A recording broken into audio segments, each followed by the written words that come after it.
ವಿಶೇಷ ಚೇತನರ ವಾರ್ತೆಗೆ ಸ್ವಾಗತ. ಸ್ನೇಹಿತರೆ, ನಮ್ಮ ವಿಶೇಷ ಚೇತನರಿಗೆ ಸಂಬಂಧಪಟ್ಟ ಒಂದು ಐತಿಹಾಸಿಕ ತೀರ್ಪನ್ನು ಸುಪ್ರೀಂ ಕೋರ್ಟ್ ಇವತ್ತು ನೀಡಿದೆ. ಅದನ್ನು ನಿಮಗೆ ತಿಳಿಸ್ತಾ ಹೋಗ್ತೀನಿ. ನಮ್ಮ ಚಾನಲ್ ಹೊಸದಾಗಿ ನೋಡ್ತಾ ಇರೋರು ಚಾನಲನ್ನು ಸಬ್ಸ್ಕ್ರೈಬ್ ಮಾಡಿಕೊಂಡು ಈ ವಿಡಿಯೋವನ್ನು ಲೈಕ್ ಮಾಡಿ. ಪ್ರತಿದಿನ ವಿಶೇಷ ಚೇತನರ ವಾರ್ತೆಯನ್ನು ತಪ್ಪದೇ ವೀಕ್ಷಿಸಿ. ಆಸಿಡ್ ದಾಳಿಗೆ ಒಳಗಾಗಿ ಕೇವಲ ಬಾಹ್ಯವಾಗಿ ಗುರುತುಗಳು ಇಲ್ಲದಿದ್ದರೂ ಆಂತರಿಕವಾಗಿ ಗಂಭೀರ ಗಾಯಗೊಂಡಿರುವ ಸಂತ್ರಸ್ತರಿಗೂ ವಿಕಲಚೇತನರ ಕಾಯ್ದೆಯಡಿ ಸೌಲಭ್ಯಗಳನ್ನು ನೀಡಬೇಕೆಂದು ಸುಪ್ರೀಂ ಕೋರ್ಟ್ ಮಹತ್ವದ ಆದೇಶ ನೀಡಿದೆ.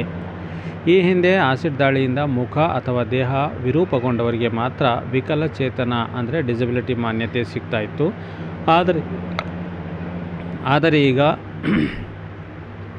ಆಸಿಡ್ ಕುಡಿಸಿರುವುದು ಅಥವಾ ಇತರೆ ಕಾರಣಗಳಿಂದ ಆಂತರಿಕ ಅಂಗಾಂಗಗಳಿಗೆ ಹಾನಿಯಾದ ಸಂತ್ರಸ್ತರಿಗೂ ವಿಕಲಚೇತನ ವ್ಯಕ್ತಿಗಳ ಕಾಯ್ದೆ 2016 ಅಂದರೆ RPD ಆ್ಯಕ್ಟ್ ಅಡಿಯಲ್ಲಿ ರಕ್ಷಣೆ ನೀಡಲು ನ್ಯಾಯಾಲಯ ಸೂಚನೆ ನೀಡಿದೆ. ನ್ಯಾಯಾಲಯದ ವೀಕ್ಷಣೆ: ಆಸಿಡ್ ದಾಳಿಯು ಕೇವಲ ಬಾಹ್ಯ ವಿರೂಪಕ್ಕೆ ಸೀಮಿತವಲ್ಲ. ಬಲವಂತವಾಗಿ ಆಸಿಡ್ ಕುಡಿಸುವಂತಹ ಪ್ರಕರಣಗಳಲ್ಲಿ ಸಂತ್ರಸ್ತರು ಆಜೀವ ಪರ್ಯಂತ ಆಂತರಿಕ ಆರೋಗ್ಯ ಸಮಸ್ಯೆಗಳನ್ನು ಎದುರಿಸುತ್ತಾರೆ. ಕೇವಲ ಚರ್ಮದ ಮೇಲೆ ಗುರುತುಗಳಿಲ್ಲ ಎಂಬ ಕಾರಣಕ್ಕೆ ಅವರಿಗೆ ಸಿಗಬೇಕಾದ ಹಕ್ಕುಗಳನ್ನು ನಿರಾಕರಿಸಲಾಗದು ಎಂದು ನ್ಯಾಯಮೂರ್ತಿಗಳಾದ BV ನಾಗರತ್ನ ಮತ್ತು ಉಜ್ವಲ್ ಭುಯಾನ್ ಅವರಿದ್ದ ಪೀಠ ಅಭಿಪ್ರಾಯಪಟ್ಟಿದೆ.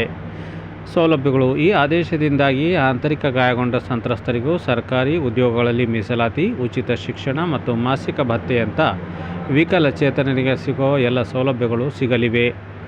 ಕೇಂದ್ರಕ್ಕೆ ಸೂಚನೆ: ಆಸಿಡ್ ದಾಳಿ ಸಂತ್ರಸ್ತರ ವ್ಯಾಖ್ಯಾನಕ್ಕೆ ಕೇವಲ ವಿರೂಪ ಎಂಬ ಪದ ಬಳಸದೆ ಆಂತರಿಕ ಹಾನಿಯನ್ನು ಸೇರಿಸುವಂತೆ ಕಾಯ್ದೆಗೆ ತಿದ್ದುಪಡಿ ತರುವ ಬಗ್ಗೆ ಪರಿಶೀಲಿಸಲು ಕೇಂದ್ರ ಸರ್ಕಾರಕ್ಕೆ ಸುಪ್ರೀಂ ಕೋರ್ಟ್ ತಿಳಿಸಿದೆ.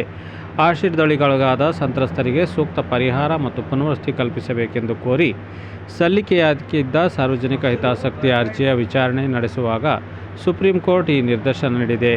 ಆಸಿಡ್ ದಾಳಿಯು ಅತ್ಯಂತ ಕ್ರೂರವಾದ ಅಪರಾಧವಾಗಿದ್ದು, ಸಂತ್ರಸ್ತರು ಸಮಾಜದಲ್ಲಿ ಗೌರವಯುತವಾಗಿ ಬದುಕಲು ಈ ಕಾನೂನು ರಕ್ಷಣೆ ಅನಿವಾರ್ಯ ಎಂದು ಸುಪ್ರೀಂ ಕೋರ್ಟ್ ಪ್ರತಿಪಾದಿಸಿದೆ. ಈ ಕುರಿತು ತಮ್ಮ ಅನಿಸಿಕೆ ಅಭಿಪ್ರಾಯವನ್ನು ತಪ್ಪದೇ ಕಾಮೆಂಟ್ ಬಾಕ್ಸಲ್ಲಿ ಬರೆಯಿರಿ.